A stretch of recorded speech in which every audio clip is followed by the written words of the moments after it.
राजेश, इस गाय तोड़ने ने अन्नू को मारा, हमारी अन्नू को। हम निर्दोष हैं, फिर भी हमें कमरे में बंद करके बहुत पीटा इस गाय तोड़ने ने। गाय तोड़ने, रुक। तुझा इसी ने मारा मेरी बेटी को। टच नहीं करने का, टच नहीं करने का। कोने में चल। बच्ची को मारता है, मारो इसको, मारो इसको, बच्ची को मारता है, मारो इसको। अन्नू को मारता है। Sir, Meera, please come, let's go. मारो इसको, बच्ची को मारता है, बच्ची को टच नहीं करने का तू, मारो इसको, बच्ची को मारता है।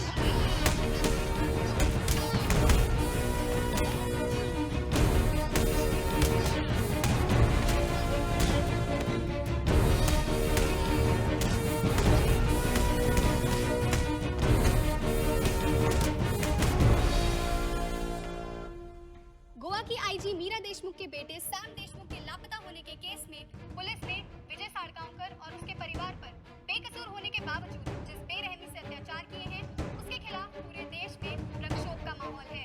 इस घटना के बाद कोंडली पुलिस स्टेशन के सब इंस्पेक्टर गायतोंडे को सस्पेंड कर दिया गया है और मामले की आगे जांच के आदेश दिए गए हैं। सीनियर डीएसपी और इस केस पर काम कर रहे सभी अधिकारियों की कॉल कर दी है और डीजीपी ने आईजी मीरा देशमुख को अनिवार्य छुट्टी पर भेज दिया है। एक जनहित याचिका में फैसला देते हुए कोर्ट ने ये आदेश दिया है कि इस मामले में अगर पुलिस को विजय साड़गांवकर या उसकी फैमिली से किसी भी तरह की पूछताछ करनी है तो उन्हें पहले कोर्ट से इजाजत लेनी होगी। विजय,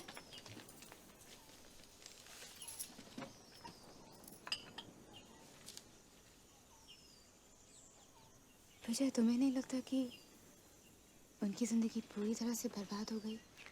वैसे भी उसकी क्या गलती थी? आईजी होने के साथ साथ वो एक माँ भी तो थी। ऐसा लग रहा है कि जुर्म हमने किया और सजा उन्हें भुगतनी पड़ रही है।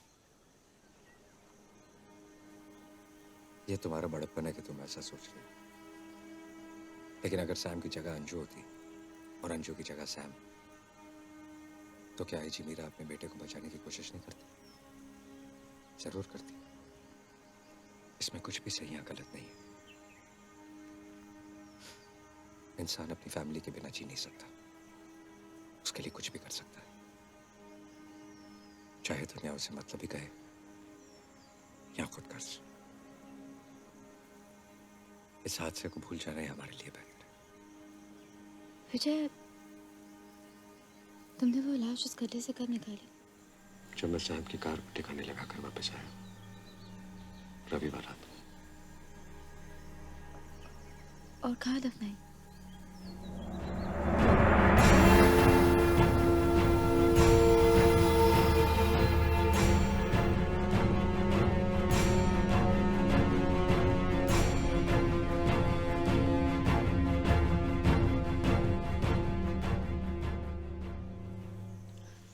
वो राज मेरे दिल में महफूज है और इसी में हम सबकी भलाई है। अब वो राज मेरे साथ इस दुनिया से जाएगा। क्या तुम्हें उम्मीद थी कि अनु बिना सच बताए आखिर तक इतना कुछ सह लेगी? नहीं, मुझे बिल्कुल उम्मीद नहीं थी कि तुम तीनों पुलिस के सामने इतनी देर तक टिक पाओगे। अनु थोड़ा पहले भी बोल देती तो चल जाता। बेचारी अनु, मेरी वजह से तुम लोगों को बहुत बर्दाश्त करना पड़ा। पापा, पुलिस आई है।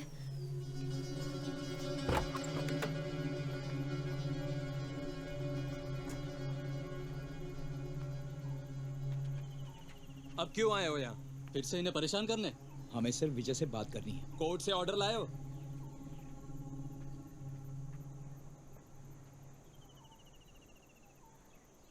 क्या चल रहा है विजय? क्या नहीं, तुम लोग जाओ, मैं कपड़े बदल कर रहा था।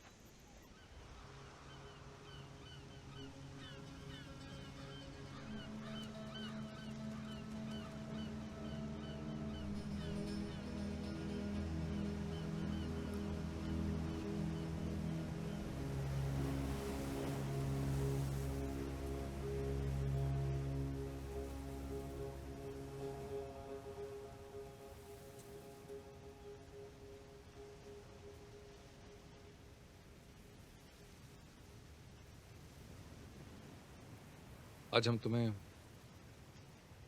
आईजी, पुलिस या बिजनेसमैन नहीं, बल्कि एक माँ और बाप की हैसियत से मिलने आए। जब माँ और बाप बनने की उम्मीद छोड़ दी थी हमने, तो अचानक हमें एक बेटा हुआ, एक लौता बेटा था। शायद इसीलिए हमने उसे इतने लाड़ प्यार के साथ बड़ा किया कि आज हमें पछतावा हो रहा है।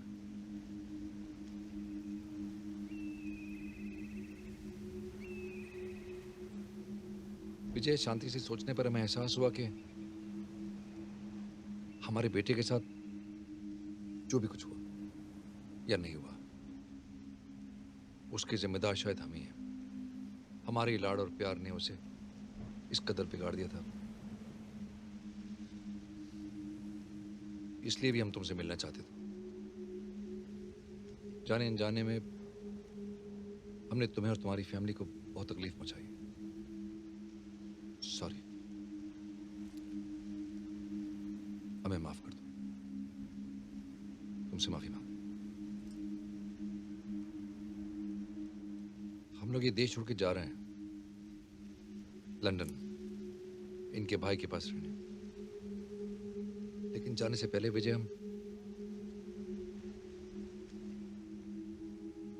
हमें बस इतना बता दो कि हमारे सैम के साथ हुआ क्या है।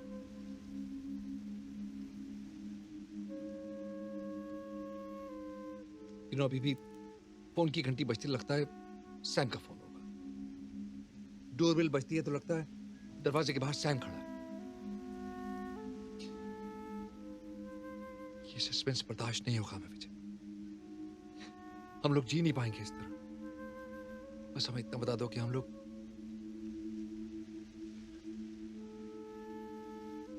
सैम का इंतजार करें या फिर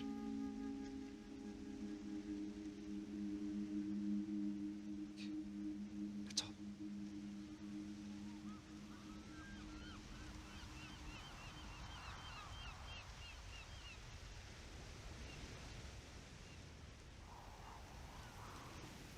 मीरा भी, तुम्हारा दोष नहीं है। I can understand you. तुम हम पे क्यों भरोसा करो? Anyway, sorry again. Sorry. Come, let's go.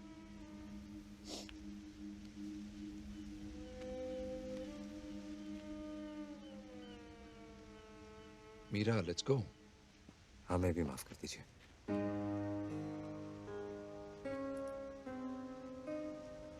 काश मेरा दिल भी आप जितना बड़ा होता, लेकिन मैं तो सिर्फ एक चौथी फेल आम आदमी हूं, जिसकी एक बीवी है और दो बेटियां। बस यही मेरी दुनिया है, और इसके आगे मैंने कभी कुछ सोचा नहीं। एक दिन इस दुनिया में एक बिन बुलाया मेहमान आ जाता है।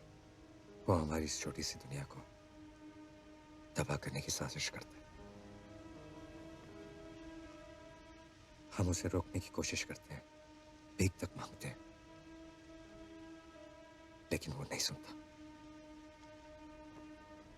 फिर अनजाने में एक हादसा हो जाता है, और हम उस बिन बुलाए मेहमान को ऐसी जगह पहुंचा देते हैं जहां से वो कभी वापस नहीं आएगा।